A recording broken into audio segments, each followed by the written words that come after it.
ದಾವಣಗೆರೆ ತಾಲೂಕಿನ ಆನಗೋಡು ಬಳಿ ಇರುವ ಇಂದಿರಾ ಪ್ರಿಯದರ್ಶಿನಿ ಕಿರುಮೃಗಾಲಯದಲ್ಲಿ ಕಳೆದ 3 ದಿನಗಳ ಅಂತರದಲ್ಲಿ 4 ಚುಕ್ಕೆ ಜಿಂಕೆಗಳು ಸಾವನ್ನಪ್ಪಿವೆ. ಚುಕ್ಕೆ ಜಿಂಕೆಗಳ ಸಾವಿಗೆ ಹೆಮಾರಜಿಕ್ ಸೆಪ್ಟಿಸಿಮಿಯಾ ಎಂಬ ಸೋಂಕು ಕಾರಣ ಎಂದು ಶಂಕಿಸಲಾಗಿದ್ದು, ಸದ್ಯ ಮೃಗಾಲಯಕ್ಕೆ ಸಾರ್ವಜನಿಕರ ಭೇಟಿ ನಿರ್ಬಂಧಿಸಲಾಗಿದೆ. ವಿಷಯ ತಿಳಿಯುತ್ತಿದ್ದಂತೆ ಮೃಗಾಲಯಕ್ಕೆ ಭೇಟಿ ನೀಡಿದ ಶಾಸಕ ಬಸವಂತಪ್ಪ ಅಧಿಕಾರಿಗಳ ಬಳಿ ಜಿಂಕೆಗಳ ಸಾವಿನ ಬಗ್ಗೆ ಮಾಹಿತಿ ಪಡೆದರು. ಜಿಂಕೆಗಳಿಗೆ ಕೊಳೆತ ತರಕಾರಿ, ಹಣ್ಣು ನೀಡಲಾಗುತ್ತಿದೆ ಎಂದು ಮಾಹಿತಿ ಬಂದ ಹಿನ್ನೆಲೆ ಉಗ್ರಾಣ ಪರೀಕ್ಷಿಸಿದ ಶಾಸಕ ಬಸವಂತಪ್ಪ ಕೊಳೆತ ತರಕಾರಿಗಳನ್ನು ಕಂಡು ಅಧಿಕಾರಿಗಳನ್ನು ತರಾಟೆಗೆ ತೆಗೆದುಕೊಂಡರಲ್ಲದೆ, ಇಂತಹ ತರಕಾರಿ ನೀಡಿದರೆ ರೋಗ ಬಾರದೆ ಮತ್ತೇನು ಬರುತ್ತದೆ ಎಂದು ಆಕ್ರೋಶ ವ್ಯಕ್ತಪಡಿಸಿದರಲ್ಲದೆ, ಸರ್ಕಾರದಿಂದ ಅನುದಾನ ಬರ್ತಾ ಇದ್ದರೂ ಕೂಡ ಪ್ರಾಣಿಗಳಿಗೆ ಸರಿಯಾದ ಆಹಾರ ನೀಡುತ್ತಿಲ್ಲವೇಕೆ ಎಂದು ಅಧಿಕಾರಿಗಳನ್ನು ಪ್ರಶ್ನಿಸಿದರು. ಅಷ್ಟೇ ಅಲ್ಲದೆ, ಮೃಗಾಲಯದಲ್ಲಿ ಕಳೆದ 10 ವರ್ಷದಿಂದ 2 ಕೋಳಿಗಳಿವೆ. ಅವುಗಳ ಮೊಟ್ಟೆ ಹಾಗೂ ಮರಿಗಳು ಮಾಯವಾಗುತ್ತಿವೆ ಎಂದು ಶಾಸಕ ಬಸವಂತಪ್ಪ ಕಿಡಿಕಾರಿದರು.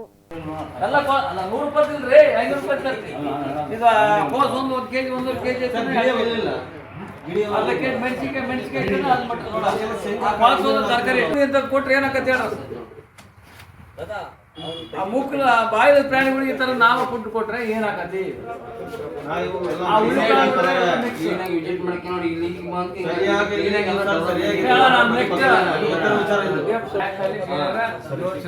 ತಿಂಗಳಾಗ ಒಟ್ಟು ಕೊಟ್ಟಿರ್ಬೇಕು. ಒಂದು ತಿಂಗಳಾಗ ಕೊಟ್ಟಿದ್ರು ಮಾತ್ರ ಎಲ್ಲಾದ್ರೂ ಅವ್ರು ಯಾವ ಟೆಂಡರ್ ಮಂದಿ ಕೆಲಸ ಅವ್ರು ನೋಡ್ರಿ. ಆ 3 ನಮ್ನಿ ಮಿಕ್ಸ್ ಐತೆ. ಆ ಹುಳ್ಳಿ ಕಾಳಲ್ಲಿ ಹುಳ್ಳಿ ಕಾಳ ಕರಿಯೋದೈತಿ, ಕೆಂಪು ಐತಿ.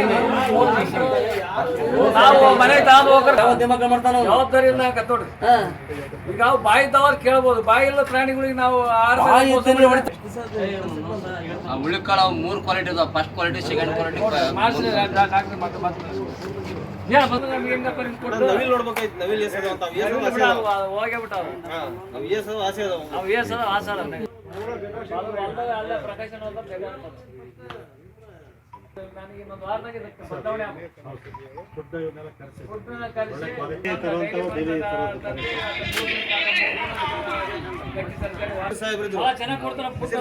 ಹೇಳ್ಬೇಕು, ಅವರೇ ಹೇಳ್ಬೇಕು. ಅವ್ರು ಯಾರು ಹೇಳಂಗಿಲ್ಲ, ನೀವು ಕೇಳಂಗಿಲ್ಲ. ಒಬ್ಬರು ಹಂಗಿರ್ಬೇಕು.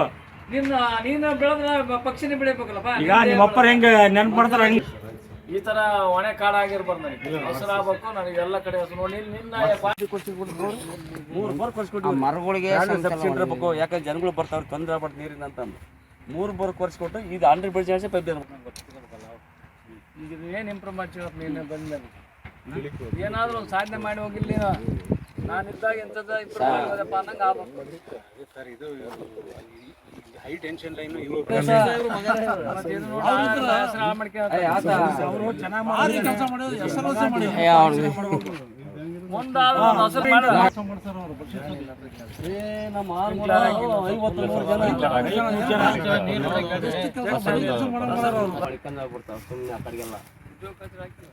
ಹಾಕಿಲ್ಲ. ಆ ಕಡೆ ಮ್ಯಾಕ್ ಫಾರೆಸ್ಟ್ನಾಗ ಹಾಕಿದ್ದಾರೆ.